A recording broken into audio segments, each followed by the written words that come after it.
Το 2015, μια Ιρλανδική εταιρεία ποδηλάτων, η Venmove, ξεκίνησε να εξάγει τα ποδήλατά της στην Αμερική. Προέκυψε ωστόσο ένα πρόβλημα, καθώς πολλά ποδήλατα, περίπου το 25%, έφταναν στον πελάτη χτυπημένα, με αποτέλεσμα αυτός να σαρασκετεί και η εταιρεία να χάνει χρήματα.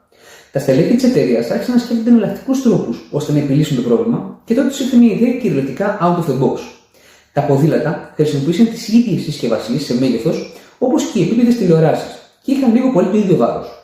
Οπότε, γιατί να μην βάλουμε μια εικόνα τηλεόρασης έξω από το κουτί, όπως στην οθόνη της θα απεικονίζεται ένα ποδήλατο, σκέφτηκαν. Το κόλπο έπιασε, καθώς μέσα σε μία νύχτα οι καταστροφές στα εμπορεύματα μειώθηκαν περίπου 70 έως 80%. Το νέο κυκλοφόρησε σχετικά γρήγορα, με αποτέλεσμα και άλλες εταιρείες με ποδήλατα να δημιουργηθούν. Ωστόσο, ένα τόσο μικρό κόλπο άλλαξε όλη την πληροφορία της εταιρείας και τους έκανε όλους να σκεφτούν στην κυριολεξία έξω από το κουτί. Είμαι ο Επαμινώμενος από την Easymat και αν θέλεις να μαθαίνεις νέα γύρω από το marketing και τις διαφημίσεις, ακολούθησέ μας.